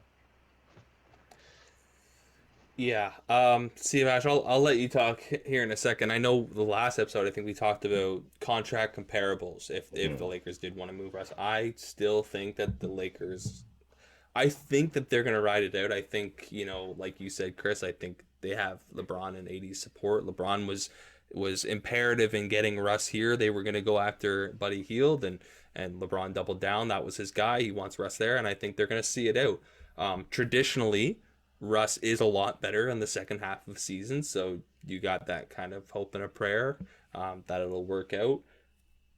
I don't know if it's guaranteed. Honestly, more so than the inconsistencies of Russ, I question the durability of the team. That's my biggest concern with AD and Russ and LeBron getting older. That's my biggest concern. But is Melo out too right now? Yeah, a hamstring. I'm not sure. Something. Yeah, I think it was like day to day. Yeah. But what do you think, Steve Ash? Like, is Russ going to be here? Is he going to be a Laker, or is he going out in the playoff or in the play-in round? Like, what's going on with Russ and the Lakers? I just want to go back to Melo. I just think it's funny because he's gone to the age that the man is pulling a hammy in the middle of a game. Yeah, They're just getting that old, man. It's it's getting sad. Bro, But it's not even that old either, because bro, I'm doing it in games, bro, and I'm playing, and, like I'm pulling hammies, but I'm playing ball. Like, bro, I'm not even playing 40 minutes a game. I'm playing like 5, and then we just switch teams. That's what I'm saying. Yeah, I switch teams, and it's getting to the point where it's like after a half hour, it's like, yo, my calves are cramping. I can't jump anymore. So You're sub in the middle of the game. You're and like, that's pull the what- hammy. And that's why you're not playing in Turkey right now. but they don't know that though. So They don't. Shh, bro. yeah, I just gotta, fuck up the bag. I just gotta keep it down just for the Keep it open low trial. key. Exactly. Yeah. But with the Lakers, I think their first focus should be, and I'm honestly not joking, is to get Russ to speak with someone about his nerves during the game. The way I So see this again, guy, like Space Jam, get a psychiatrist and have them lay down on the he's couch. gonna be like Charles Barkley laying down and talking to me. He's like, man, I don't know what's happening. I've seen this guy dribbling and just the ball bounces up in the air, or him trying to shoot a bank shot and the shot just goes somewhere. I'm like, man, these are just nerves. This guy used to be an MVP. I just think it's just nerves, and he's just gotta relax about being traded because LeBron might not want it. It's internal pressure, like you said. It's nerves. It's internal pressure that he's putting on himself. Everyone deals with that. I wonder if, as glorious and as nice as it has been for for Russ to return home and play for his childhood favorite team. I wonder if to him that's come with its own expectations, right?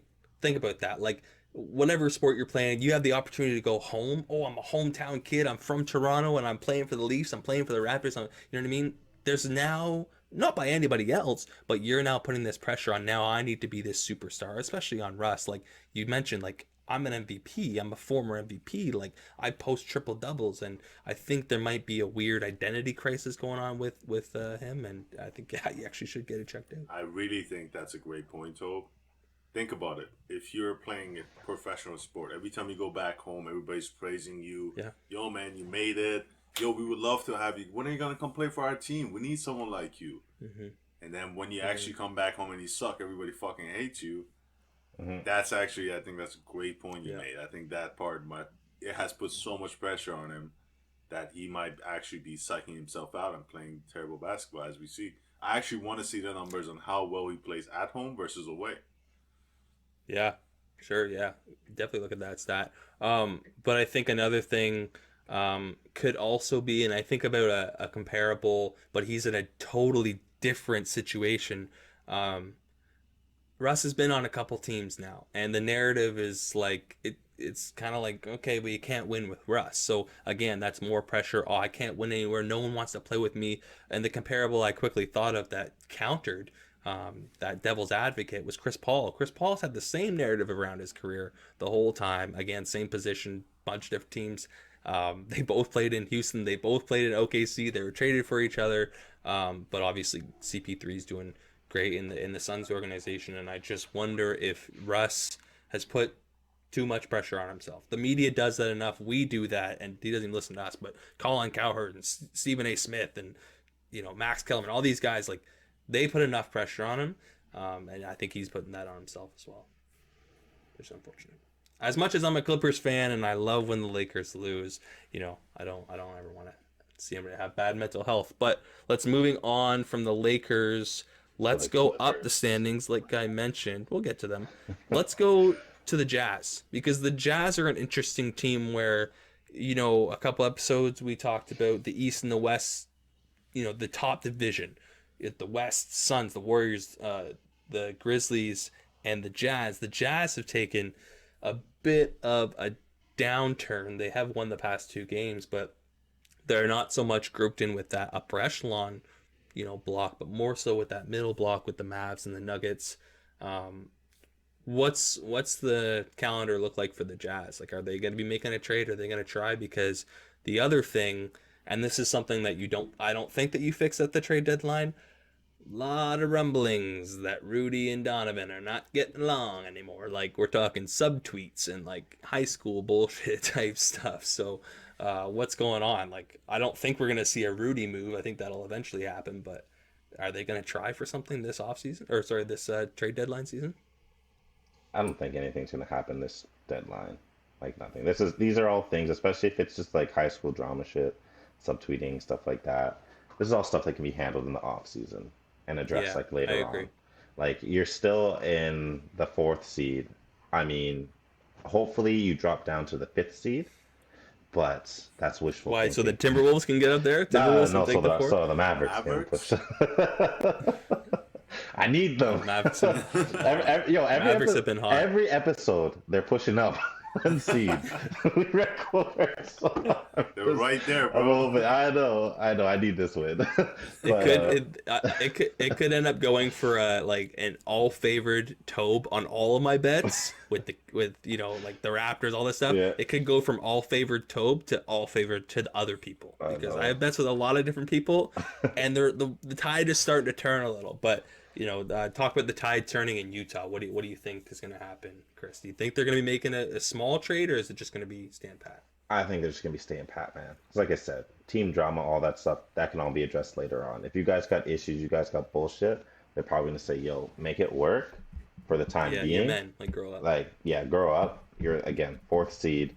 We're making a push for these playoffs. Either make it work, or if not, then we're going to have discussions in the offseason. And like you said, like I can't see them shipping out like Gobert, but then also I don't see them shipping out Mitchell at all either. If they did, they're fucking idiots.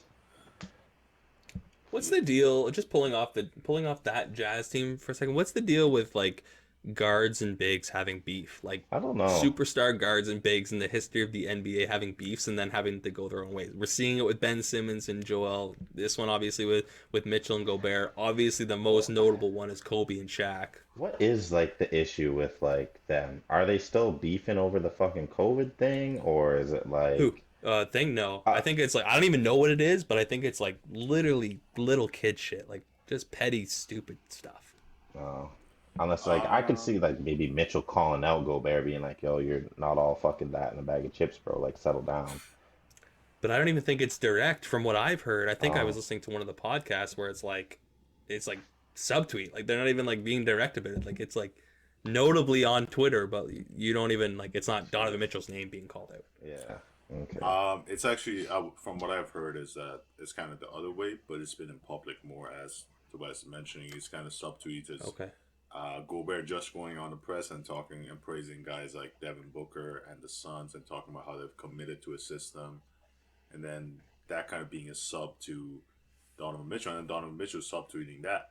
True. And it's just like, I think all of that could have been handled off the court, but to see it happen again, I think, it's just weird, man. Like, and I don't see anything happening with those two guys this season. Mhm. So for this season, I think I agree that they're going to probably stay pat.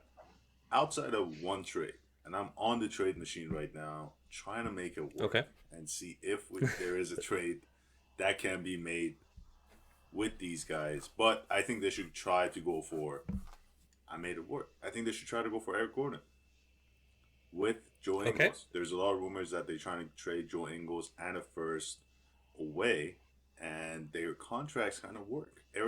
Joe Ingles plus Eric Hughes for Eric Gordon and a first, I think that's going to work. And I think that's going to be a great piece to add to the Jazz with a guy like Joe Ingles, who's injured, who's on expiry.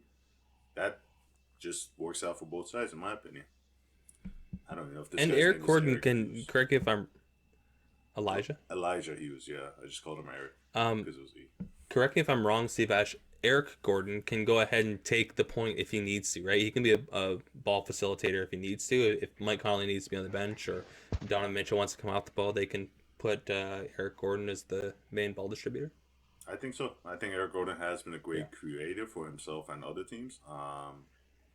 Yeah, I think it would be great for them. Eric Gordon would be a great scorer. They do have guys like Jordan Clarkson as well, but I think Eric Gordon would be a good addition. As Joe Ingles most likely is out for the season, and they have tried to trade him with first round pick. I think that will work out for both sides. All right, 3 more here on the docket that we got to discuss, and then we'll get into the recent news in the All-Stars. Okay, let's slide down a bit, and let's go to my team, the Los Angeles Clippers. The Los Angeles Clippers just made a trade. But will they be making more, or will they be staying pat, or will they be selling off a few pieces? I'm going to jump in. I think they're going to be buying. I think they're going to be buyers. They're going to be buying. Build. Once Kawhi and PG are back, even the team that's currently that they have with all those pieces is scary, man. I don't see them not being a competing team for the first or the second seed next season. They're looking good. I like the direction that they're going. Okay. I was just gonna say they're staying put because of the team that they have, and with the return of PG and Kawhi, like you said, like the team that they have right now is already decent and like a scary looking team. So just when you throw those two guys back into the mix, it's easy push. Yeah, the only piece I would keep my eye on, I think they will stand pat. However, the one thing is they just need to get rid of a bit of money. And now, actually, since they just brought on money, I don't even know if this is their concern. But prior to the trade, they needed to get rid of like $5 or $6 million to be underneath the luxury tax and not have to pay into it. The only piece I look at that is possibly going to go somewhere because of his expiring contract is Serge Ibaka. I just don't know if it fits into this year's plan, if they can get something for them in the future, or someone that needs him right now. But that's the only thing. Okay, so the next team, 1 seed above, Pat Bev, never missed the playoffs.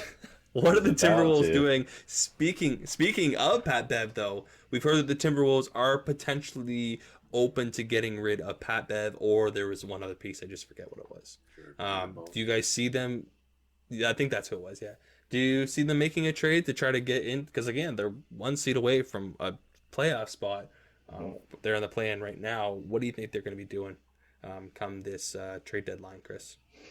Um, you know what? I'd say if they can't, if they don't need to give up too much, I could see them buying just to make that push and just try and go for it like this year. Because again, they're in a good, like they're probably in the best position now that they've been in the last like 3, 4, 5 years.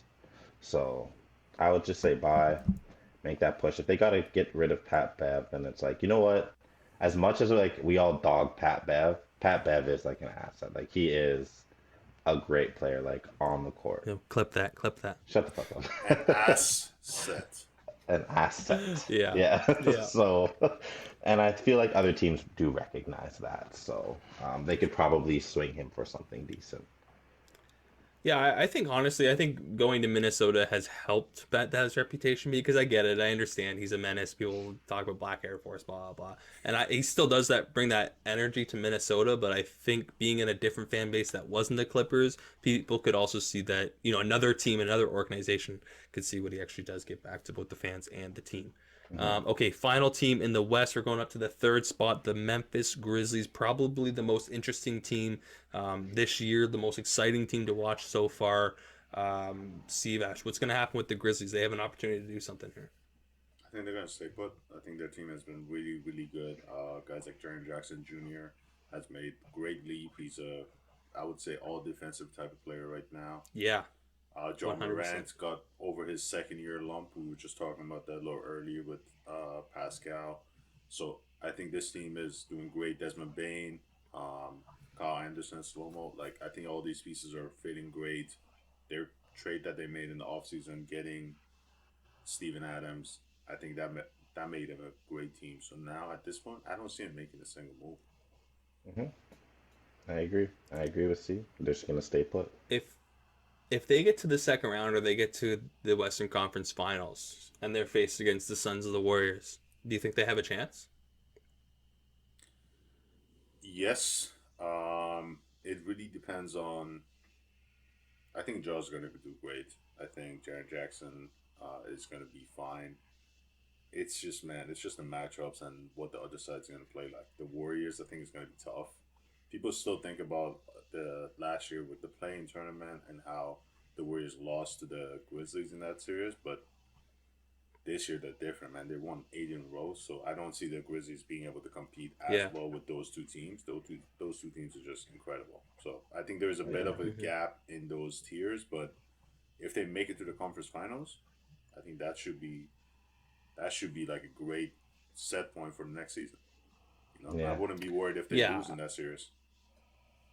I'm fine if the Grizzlies stay pat. They've done great, and it's kind of like, let's ride it out with these guys and see how far these guys can push it.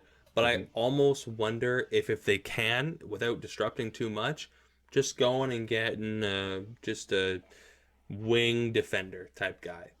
Just a veteran. Doesn't have to be a starter or anything, but just something extra that they can add to their tenacity, to their defense, to their team, that when it comes into a playoff round with a really, really young team, giving them a bit of veteran experience, especially on defense, could help them out. I think they could make a run, to be honest with you. I just, again, think when they get to those top two teams, that Suns and Warriors matchup, that will be very difficult. I mean, looking at the Warriors, I apologize. I just want to make a quick. Oh, go ahead. Do you think they should go for Andre Iguodala? Yeah. I don't know if Iggy enjoyed his time in Memphis. I don't know. Actually, you know what? It's. I'm glad you brought that up because I just thought about that yesterday. We should have known that the Memphis Grizzlies are menaces. We should be calling them the Menace Grizzlies. We've been talking this year about their lack of respect to the OGs and the old heads in the league, like LeBron. Like, they're like they're going for their free throw. Bane's just talking all this shit. LeBron's like, be humble. And they're like, yo, shut the fuck up. We should have known this was going to happen when we saw what they did to Iggy, bro. They basically they're like, yo, this old guy doesn't know shit. Get him out of our locker room. They kicked this guy out of their organization. We should have known the human embodiment of the gritty dance is the Memphis Grizzlies. We should have known that they were going to have no respect to any vets when we saw what they did to Iggy. We should have known. That's one of the most underrated moments when it comes to NBA history. Like, it was just a weird moment where, like, Iggy just didn't play for half a season, then got traded to the Heat, and then got extended. And I don't know if you guys remember, he put out a video that he was just talking. He's like, you know, this is a great moment. This should be studied in universities as a great moment in Black history. It was just like, man, like, this was just, and then for them to come out and beat him the next time they ran into each other and all the shit they're talking. Yeah. It's just a great little moment in the history of basketball in the past few years. Yeah. They're a tough team for sure. The Grizzlies are a very interesting team, and I'm excited to see them in the playoffs. And, you know, we're talking about the Grizzlies, and we're talking about Ja Morant and how unreal and electric he's been. And now he's an all-star starter. So we talked about the all-star starters last week. Now we can speak on the all-star reserves. Siavash, kick off the talk with the all-star reserve conversation. Yes, sir. So the reserves were announced this past Thursday.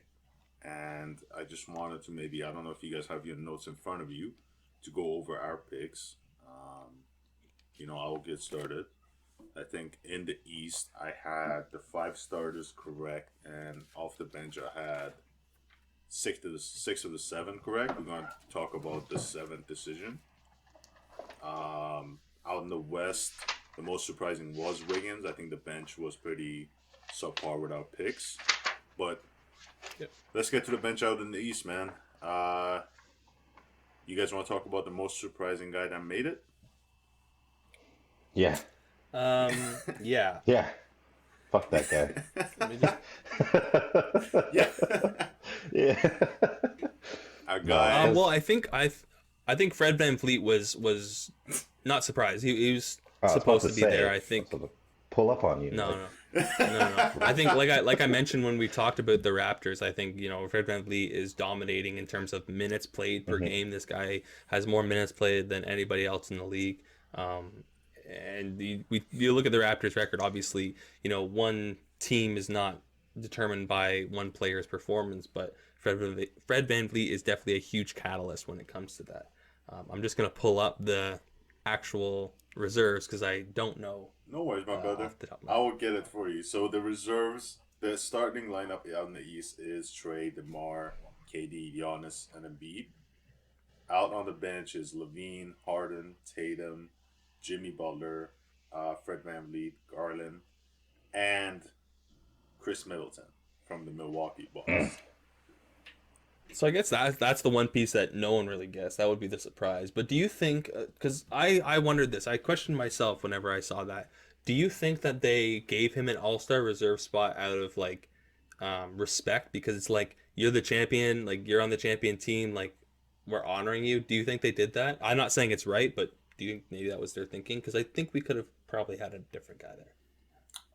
I think the bench gets decided by the assistant coaches' votes or the coaches' votes. I don't remember if it's assistant coaches or regular coaches, but I think they just have a different perspective, man. They just look at the game differently. They see the game differently than we do. For us, it's more about the stats. Losers. It's more about who's more flashy. But for them, it's more about, hey, when Giannis wasn't playing, this guy was giving us the most trouble. And they're still a winning team. So I think that's where it comes to effect. And, you know, it was surprising because you look at the stats. LaMelo's having better stats than him. He's a more exciting guy that we would love to see in the All-Star game. You look at a guy like Jaylen Brown. Jarrett Allen, I had him as my pick for that forward position. It's just tough, man. Like, respect to Chris Middleton. He's a great player, but I did not think he would make it. Yeah. Not insane. Yeah, me neither. And then in the West, I mean, I think you guys both had him. and I understand we had to have him on our list or else he would cry again like he did 3 years ago. But Rudy Gobert, I just don't agree with being an All-Star. Shout out to Draymond Green who said that Yeah. on TNT. Yeah. He's like, you don't cry at an All-Star. And I didn't know that. Like, I had never seen that. So then I went and watched it. And I'm like, no way. Like, he actually, like, he's in a scrum and he's like, Yeah, he's like, I should be an being All-Star. I'm like, what? You didn't You're get a that reference when I 7-foot made man. that? No. Oh man, that's where I You're a was making that 7-foot reference. Man. Yeah. Yeah, no. Yeah, I don't know. You know me. I don't. It doesn't do anything that's an All-Star. An All-Star game is flashy. Excitement is like, okay, Rudy, yeah, get rebounds. Like sick. Yeah, Rudy. Fucking guy. I don't think Chris had him either. No, I had Gobert. I had You had Gobert Gobert? on my Okay. bench. On the bench. I I had him as my injury, but Yeah, like I went through like just to count to like see like how many people like over. I have more people like right that were selected, but just not right in their position. If I go off by like starter and bench for like the West, I was only like 7 out of fucking 13, bro, and then 8 out of 13 for the East, bro. Like now, Steve Ash, I know you were like, forward thinking on the injuries, and doesn't matter that they should be put in based on their performance. What's your opinion on Paul George, AD, those guys being omitted from the list? Mhm. I think the reason Paul George wasn't getting the praise that he should have got was because he got injured halfway through the season.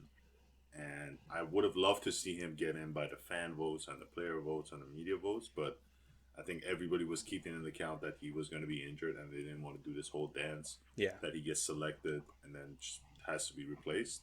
I had him as my starter, and unfortunately Wiggins got that. But yeah, I think he should have got the nod. He played great. Unfortunately, went down with an injury, but for the time that he played, 26 games, he was doing incredible. I think it's that what have you done for me? Like not for everybody, but for like the casual NBA fan that's voting. I think it's that what have you done for me lately type thing. They don't remember Paul George. They're like, oh, why are the Clippers at the middle seed? Like, oh, Paul George is injured. You know what I mean? Like they don't remember what he was doing early on. So it's kind of like, well, let's look at what's happening right now. A Wiggins is unreal. So yeah, unfortunate, but. He's not unreal. It's just the TikTokers and the the BTS people, Chris's Bam people. Bam or whatever. Bam. Getting them. Bam Bam. Hey man, I just want to pat myself on the back. Your boy went 11 out of 12 on the selections on each conference. Wiggins was the more unexpected, and of course Middleton. But out of that, listen, I told you guys, you got to follow the guy who knows basketball. No, I'm kidding. Okay. Yeah. Who do you guys think is going to be the injury reserves? I think so. KD is a sure out, and out in the West, Draymond did announce on the TNT show that he was not going to be able to play. Who do you guys think is going to be the injury reserves? Well, I hope LaMelo. I hope LaMelo is one of those guys that gets in there for the East at least. I guess KD's Levine's not playing, right? Or is he playing? Oh, he's back now. He didn't play against the Sixers. I'm not sure what's happening with him. I'm just not sure because obviously KD's considered a forward. I don't know if they'll put LaMelo in, but I would like to see LaMelo there. That's like the one guy that stands out for me. Who makes a selection for an injured player? Adam Is Silver. it? Adam Silver. He makes the actual that's pick. right. Yeah. Okay, so maybe he'll do us right. Yeah, I think he might be actually more concerned about the entertainment factor than the assistant coaches. Definitely. So Definitely. maybe we'll actually get some decent picks. And out in the West, I think Draymond is injured. Do you guys think Jamal Murray can make it? Jamal Murray? Not Jamal Murray. DeJounte Murray. I said Jamal Murray. Oh, I hope so. I hope so. I've spoken on DeJounte Murray a couple times. I have him in fantasy. I really value him as a player, especially in the Spurs organization. Him and Jakob over there doing work, staying relevant per se in that Pelicans kind of window. But yeah, I mean, what's he averaging, like 19, 9, and 9? So he's putting up a pretty good stat line. I think he should get a nod. Sure. What about Mitchell? Who? Mitchell wasn't Mitchell, like Donovan Mitchell. Yeah, Donovan Mitchell? Did he make it? Yeah. Yeah. Where? Oh fuck, he did, bro. I didn't even see him. Oh Hey, I was like, if he didn't get in and Rudy got in, like no doubt they I got get beef. to fucking let me update my list because I went through it and I'm like, yo, like I swear Mitchell should have made it and I didn't see him. It's like my eyes saw Draymond and then they dropped right down to Chris Paul. Looking at this list, I'm like, oh, so that improves me then. Bonus marks passing grade. Fuck though. Okay, so no take of the week this week, but I do have a trivia, not even trivia. I feel like Steve Ash is gonna get it right away, but I have a question for you guys. I'm gonna read you guys So it's a question for off Chris, a couple Yeah, I don't know team why you would names, say and I that. want you to tell me essentially. who it is. So there's one team Michael in the Jordan. NBA. There's one team in the NBA in the year 2022 that has more losses than the Thunder, the Rockets, the Pistons, the Pacers, the Kings, the Blazers, and the Pelicans. Let me read that for you again. The Thunder, the Rockets, the Pistons, the Pacers, the Kings, the Blazers, and the Pelicans. One team in the NBA Has more has more losses? losses Ain't no way. in 2022. In 2022. Just this year, 2022. I got the standing up on my screen, but I'm really trying not to look at it. Off the top Sorry, of my head. what are the teams again? Yeah, go through the teams. The Thunder, the Yeah. Rockets, the Pistons, the Pacers, the Kings, the Blazers, and the Pelicans. One team. Shit. Is it the fucking Lakers? Is it like a I fucking? wish. Because I always thought this guy'd be like, it's a little catch. You want me to tell you? Yeah. My pick would be probably the Clippers. No.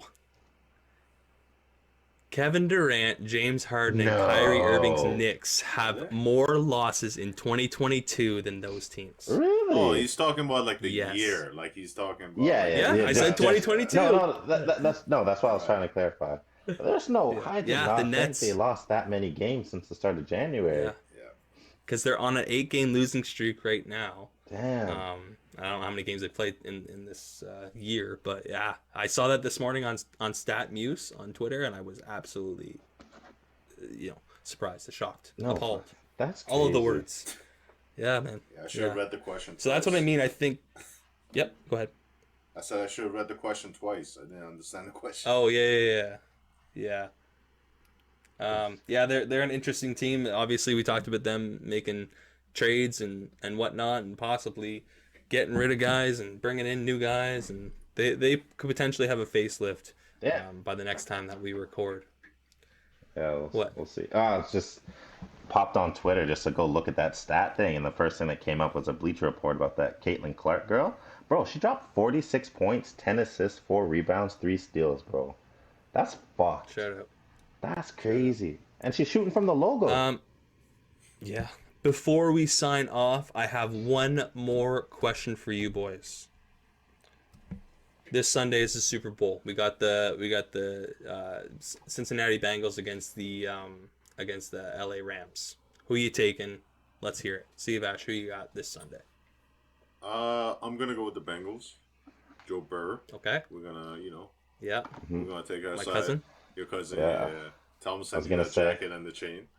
But yeah, Yeah. And the glasses. yeah, for sure. This For guy wants a anybody that's in cardiac the for anybody that's in the gamer world, there's a guy named Tim the Tatman. He's a great streamer, but he has had this curse on him for the past few weeks that he literally tweets out, "Oh, the Rams are up by, the team is up by this much. Oh, they're not gonna lose," and the team makes a comeback. So he's made No the Rams. way. He's picked the Rams. He broke his curse last week, but I'm still gonna take my pick because of that curse, and I'm just gonna Fair. go with the Bengals. Fade him. But the Rams winning, that would be a great story for OBJ. And I wouldn't hate that. This is one of those Super Bowls that I actually don't have a pick. I would rather each team winning, but if the Bengals win, I'm going to put my money on them. Exactly. See, just like you said, this is probably one of the first Super Bowls in a while where it's just yo, I don't care if either team wins. I'd be happy if either team won. I'd want OBJ to win, and I want Tobias Burrow to win as well too. Yeah.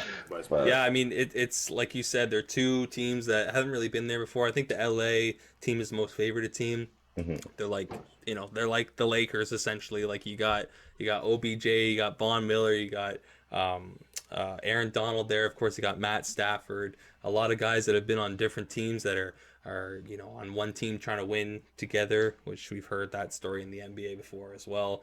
We're watching it right now with the Nets, except KD obviously has his rings. But with Cincinnati, it's interesting because they're a nice young up and coming team. They're exciting. A lot of them have actually played together. Like I think Joe Burrow played with a couple of his tight ends or his wide receivers in college. But yeah, it's exciting. My head wants the Bengals. My heart wants to see guys like Stafford and OBJ win the title. But until then, we'll talk about it on the next episode. Chris will be away in Turkey, so we'll have a pre-recorded episode and we'll toss it out. And then when we come back, we'll see if we even have Chris. Maybe he'll end up getting a contract down in Turkey. From Turkey. Balling, balling out. Shoot some hoops. Yeah, exactly. Until the next episode, enjoy the trade deadline and enjoy the Super Bowl, and we'll see you in the next one. Peace. There you go. I gotta go take a nap after that one.